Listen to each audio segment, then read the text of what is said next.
The following is a special presentation of Tony Kurre Radio. Keep your mission on your mind and your mind on your mission. This is Mission Minded with Michael Coleman. Welcome to the Mission Minded. Keep your mind, your mission on your mind. It's a show that runs 5 days a week, at least 5 times a week here on the TKR app. And thanks to all of our first-timers who check out the show. And, of course, everyone who's come back and listened to it every single week. You can listen to it. Also, wherever you get your podcast, the Tony Kurre Radio Podcast. And, of course, he is formerly with the Jimmy Hill Mission. He has been a servant of God his entire life, and now with the Montgomery Area Food Bank, MAFB.org. He is Michael Coleman. They serve 35 counties here in the great state of Alabama. Michael, how you doing, brother? What's going on? I am doing fantastic on this Monday morning. How are you? I'm doing fantastic. Last week, I saw this article, and I sent it to you a couple of days ago. 400,000 Alabama households are going to see their food stamps be cut by up to $170 a month. I would think that $170 a month may be all they're getting as far as, $170 can feed a family for the entire month. So I saw this, and I did a little more digging and saw that, and this is really surprising because I know we're not the richest state, but 15% of everyone that lives in the state depends on benefits like food stamps. And so I know that's going to have a direct correlation to what you do with Feeding America and the Montgomery Area Food Bank. Before we get into that, though, when we're recording this show here on Monday the 6th, we had just a horrible earthquake in Turkey and Syria. One of the strongest earthquakes they've had in that earthquake-prone area in over 100 years. Can you talk about if something like that, God forbid, whatever happens, something like that, say in the state of Alabama, it can't. But if you're in that area with someone like Feeding America and the Montgomery Area Food Bank, how do you tackle that? I can only imagine the chaos. Yeah, so actually one of the things people don't really understand about the different food banks around Feeding America is we do have a disaster relief component. And so part of what we have to think through is if our neighbors, not necessarily in Alabama, could be anywhere, before FEMA even gets on the ground oftentimes, there's days where you need food and water and supplies and things like that. And so you've got the Red Cross coming, you've got, neighbors chipping in, you've got everybody doing everything they can. But one of the components are your local food banks. And we have such a great network through Feeding America. So this recently happened to us, nothing near as severe as what happened in Turkey today. My heart hurts for those who are going through that. So much loss of life, so much destruction. Many of those communities are already in poverty, and to rebuild, it's not like, I'm just waiting on my insurance company to come put my roof back on my house. But in Alabama, one of the challenges is we are flooded with tornadoes every year. Mm-hmm. And then we also get hurricanes as well. Just a couple of years ago, Hurricane Michael came up, destroyed Mexico Beach right next to Panama City Beach, and Tyndall Air Force Base comes right on up, and we get hit with that, just like Katrina devastated our state as well.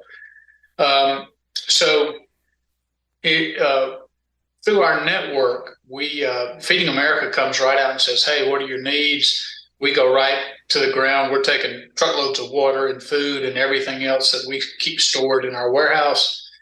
And like I said, it took FEMA probably 4 days to declare these particular counties in Alabama eligible, disaster areas where they are eligible for federal benefits. We were already on the ground feeding people long before that ever happened. And so it's just a role that we do. We partner and collaborate with other people, but oftentimes we're one of the first ones on the ground because, things like water and things, just how essential it is. We had another community that got hit, and their whole septic system, it got flooded. The rain was so bad, we had some tornadoes, but it messed up in Macon County, their septic system. So they didn't have drinking water or water to bathe with or water just to wash off in the sink or anything. And it was whole communities. And so we got truckloads of our disaster relief of water, bottled water, and took it out there and distributed. Each person was able to take a case of water. And so it's more than just about distributing food to those fighting hunger and food insecurities. It's also about meeting the immediate needs of our neighbors. Yeah, can you back up just a little bit? Can you tell me how you work directly with FEMA and the government? And obviously, you got to eat. This is not something where you can go 3 or 4 days and be told what you need to do. You need to put boots on the ground the minute it happens, and I know you do that. But who makes up that deficiency of food and water that you're giving to these people? That because you normally are feeding 35 counties in the state of Alabama, and all of a sudden you have a bigger need. And do they make up for that? How does that work? Yeah, so, and this is part of why Feeding America is such a great organization. So again, for those who don't know, Feeding America is the largest charity in the United States, and they partner with 200 food banks, and every county in the United States is assigned to one of those food banks. And so we're a food bank here that has 35 counties assigned to us, and we have a couple of aisles that have it's cordoned off so that it's for our disaster relief, so that it's water, it's shelf-stable items, it's all of that. So actually, when the tornado was coming through Selma, which is less than an hour from Montgomery, I was already reaching out to one of our affiliated food banks and asking the question, is everybody okay? Tell me what your needs are. One of the great things about that we see every tragedy that comes up is this country is so good about stepping up. And oftentimes, and I would say this happens more often than not, you end up getting too much in one area to where it almost becomes burdensome because everybody wants to give. But we had a Christian organization that sent down pallets of food and $10,000 to us just to assist. Didn't know anybody here, just said, hey, we care about people, and so we're sending that down. Wow. Feeding America says, tell me what you need. I said, well, we depleted all our water. They sent us 2 truckloads of water at no cost that they either got donated or that they were storing because they have disaster relief stays. So we have this whole network. And then what happens is when you get on the ground, it becomes this mass coordination because you have people like your local firefighters, your local police, your local volunteer organizations. And then you have, the Red Cross will come in. You've got other food banks. You've got churches.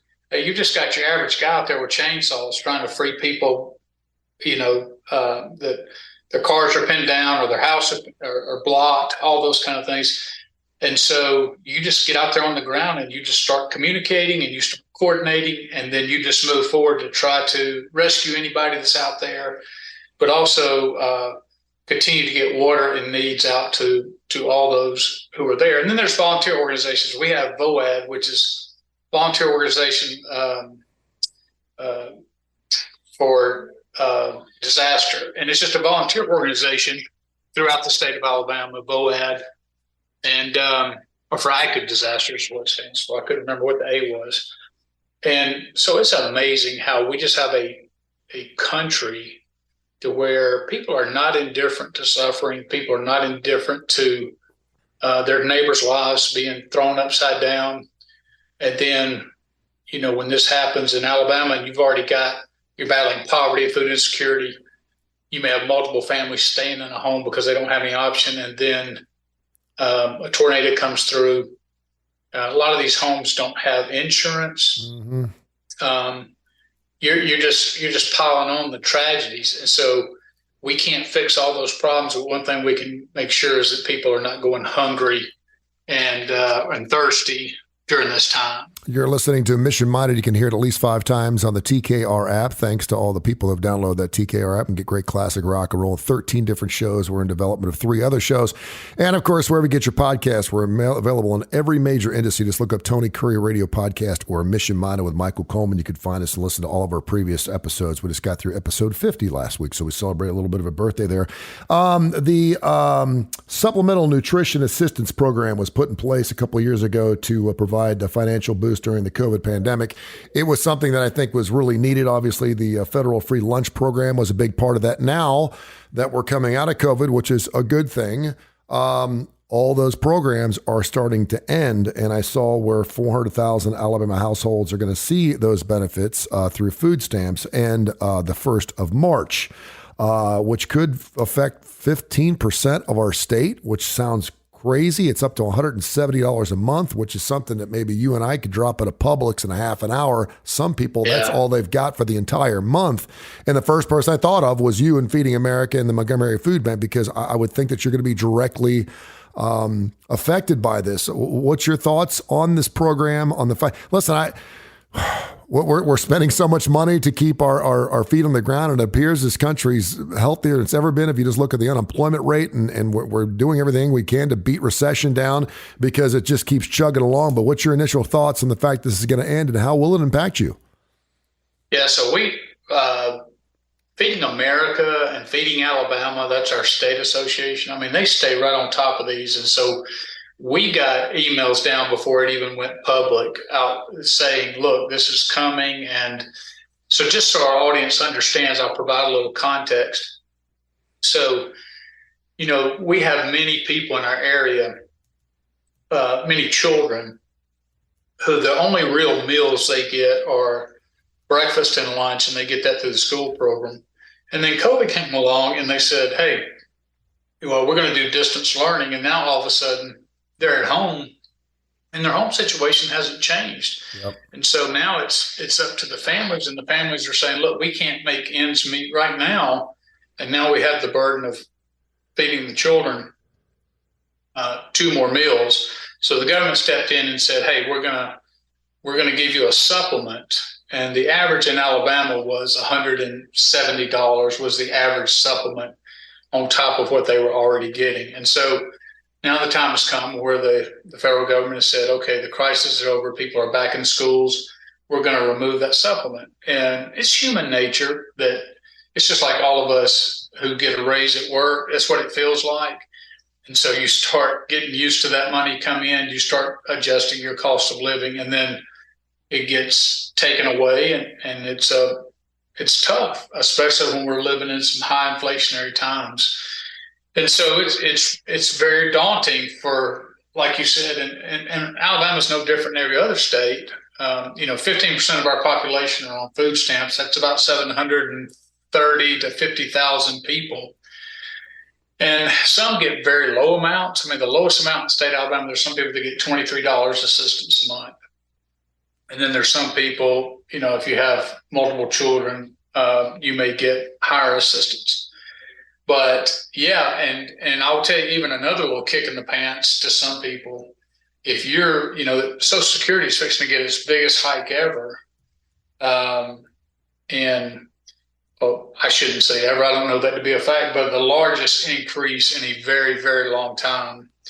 And what they're doing with people who are on food stamps but drawing Social Security, because of the rise, that's actually going to reduce the amount of food stamps, because they're saying, well, your income's increasing, so your qualification for food stamps are decreasing in terms of how much. Really? So, I mean, that's heartbreaking to know that we're getting down into those kind of numbers.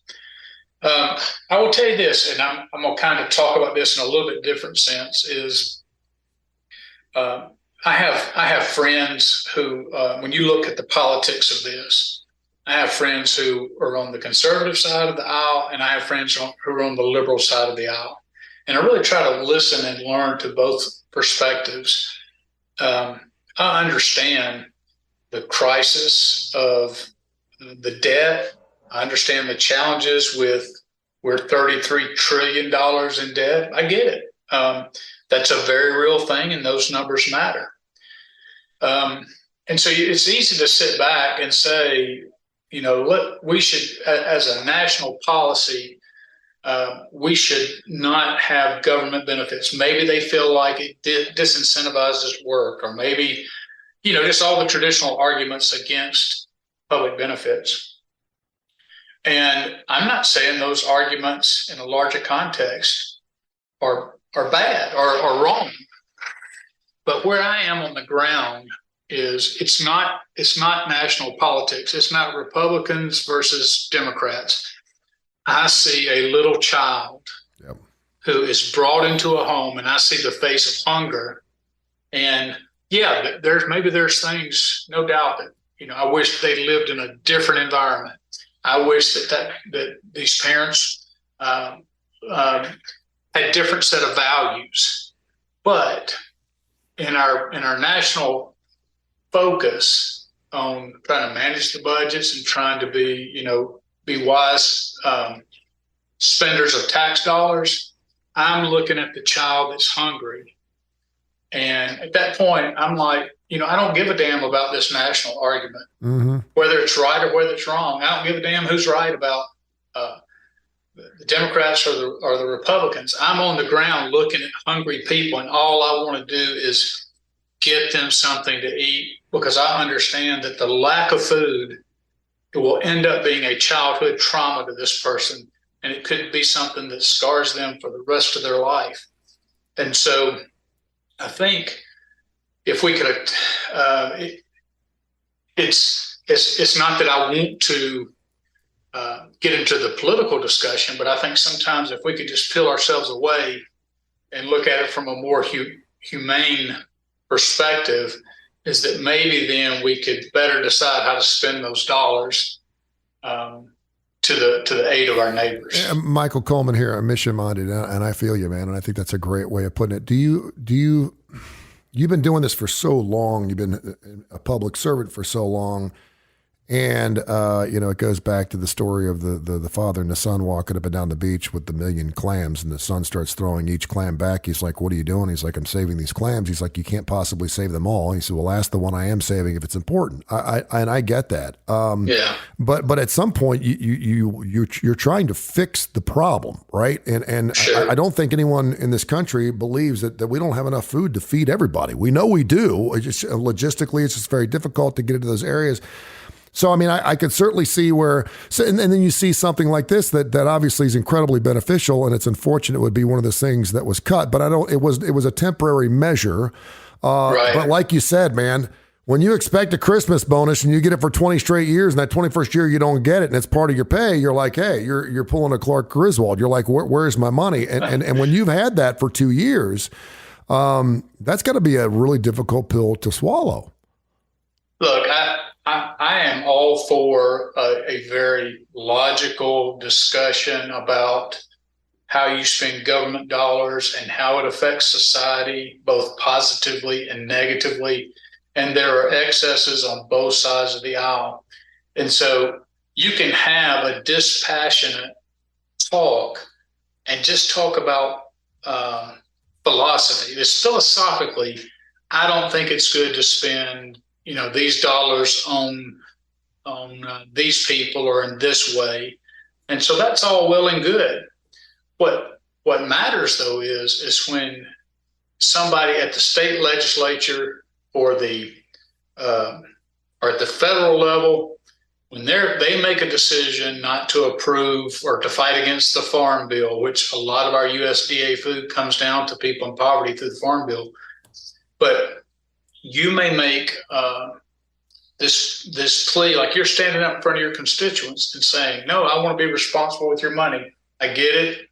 I think that's a valid discussion. But it's much tougher when you go home and say, now I'm looking at a child in the eyes who's hungry, that I was up here talking about this maybe in a passionate way, but it wasn't connected. It's just a philosophical argument. And now you have to go and look at the eyes of where your philosophy has led to and how it's affecting other people. And I think if we would take that approach, then it may cause us to sit back and reevaluate our priorities, maybe. At least that would be my hope with some. Yeah, Michael Coleman, Mission Minded, a show you can hear at least 5 times a week on TKR and, of course, wherever you get your podcast. Michael's now with the Montgomery Area Food Bank, doing a fantastic job down there. So when you saw this, and you said you'd heard this, or you got an email several weeks ago prior to it becoming public knowledge, how does that affect you to know that 400,000 families, obviously you've got some time. You almost have a year before those benefits run out. And thank goodness they know that as well.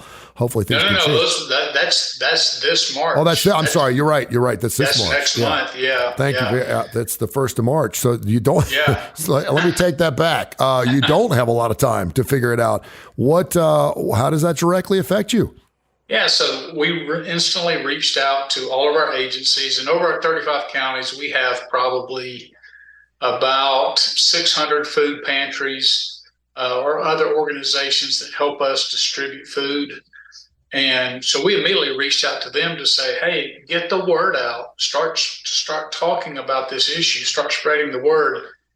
Because if somebody doesn't read the news and all of a sudden, the first of the month's going to roll around and then it's going to be less and they're going to be totally confused and totally caught off guard and not prepared for it. So the idea was, hey, let's gather all our forces together and spread the word out and help them already begin to transition their mind, because it's not going to change. And then the second thing is we need to be preparing for more requests, because it's the food banks that are going to bear the brunt of that, because there's going to be people who come in and say, hey, normally I can just get a bag of groceries a month, and now I might need 2, 3, 4 bags of groceries. I might need to go somewhere every week to get supplemental groceries, depending on the size of your family. So the burden is definitely going to be placed back on us to be able to meet that demand and step up and try to close that gap, at least to some degree. You mentioned tornadoes, and we think about natural disasters all the time, but what about global warming and just the weather in general for farmers? You talked about flood areas where obviously, say you have one of these massive winds that comes through Iowa where they knock out just cornfields for miles and miles. How does the weather affect you at Feeding America and Montgomery Food Bank? Yeah, so you can even go, and I've touched on this, I didn't go into a lot of detail, but we're even affected by the war over in Ukraine, because they are such wheat and grain distributors. And when Russia was blocking their port, that kept a lot of the world's wheat from going around. And you think, oh, we make all this wheat, and we do, and we send it out to other nations. We export a certain amount of it. But it's a trickle down effect. So you're like, well, we're not handing out bags of wheat, so why would that affect you? Well, if they're giving that wheat and they're selling that wheat to manufacturers who are then processing that and creating goods, well, without that, they're creating less goods. And so if you look at a company, let's just say Kellogg's, for instance, because Kellogg's is an incredibly generous company in terms of supporting Feeding America. So let's say, for instance, their grains for their cereals. So if it's hard to get grain, then that's going to drive the price up, because obviously demand and supply, you've got more demand, you've got less supply, that's going to increase the cost. So not only is it not as plentiful, then it costs more. So then that goes into their production, and they end up cutting production. Well, when you cut production, you end up you sell to the stores, and what's left over that you would normally make and donate to the Feeding America network, it's just not as much to donate. So now what ends up happening is you have the USDA commodities aren't as much. You have the companies like Kellogg's and others who still care about the organization, still want still want to support Feeding America and different food banks, but they just don't make the excess product because, it's a business decision, and I understand it. And so there's just not as much food in the supply chain by the time it trickles down to us, because one of our biggest things is we're supposed to be sourcing all the food. And so if a company comes around and says, hey, we've got a truckload of this, truckload of that, hey, we want to get that. Even if we can't use it here, I will pass that along to a fellow food bank. We just want to bring it into our network. And so, but what you begin to find out is there's just not that food out there. And so it was a great impact on us just from a foreign war that you think that has nothing to do with what's being distributed in Montgomery, Alabama. But it is. Yeah, I heard something today where a dozen eggs now is under $4 for the first time in 3 years. And I don't eat a lot of eggs, but I also understand the FDA came out and talked about there's some new health benefits to some eggs. So I went to a Waffle House today. I had 4 of them. They were great. Well, I never need an excuse to go to a Waffle House. Let me just tell you that. There's no doubt. But if you're going to a Waffle House and eating eggs, you ain't right. And anyway, but they were talking about, eggs. Will they ever get down to like $1.50 a dozen again? And I'm thinking, I think they've stretched our walls so much that now paying $3.50 for a gallon of gas seems like a bargain. They've retrained our minds. But it still is really, really expensive. But they also talked about the 38 million birds they had to put down because of the avian flu. How do pandemics affect what you do when you're talking about something like that? Yeah, I mean, it all affects the chain in some degree. So I remember, I'd say probably, 6 months ago, maybe there was this very interesting 60 Minutes, and they showed the transportation of all the boats coming from China, bringing all the huge, I don't know why I'm drawing a blank on the name, but the huge carriers, the boats, and they'll have container ships on top of each other. Yeah, container ships, just stacked on top of each other so high. And they looked out over the bay, and it looked like it was 150 ships waiting to come to port. Mm-hmm. And so one guy they would ask somebody out on the ship, and they'd say, yeah, the problem is this person. That's why we're all backed up. And then they would come in, and then they had all these container ships that were already in port that were waiting to go out on trains. And so then they tried to blame the transportation. But our supply system is very, even though it's incredible how much product we move, but you've had problems with truck drivers in terms of striking and just being, fighting for their own wages, their own issues. Same thing with trains. You've got supply issues everywhere. So it's been a little bit of a perfect storm, because even if you could get the product from China or another country or internally in America, oftentimes it's no good if they can't get it delivered. And so you've just had situation after situation after situation that's kind of piled on itself. And that's all contributed to the high inflation.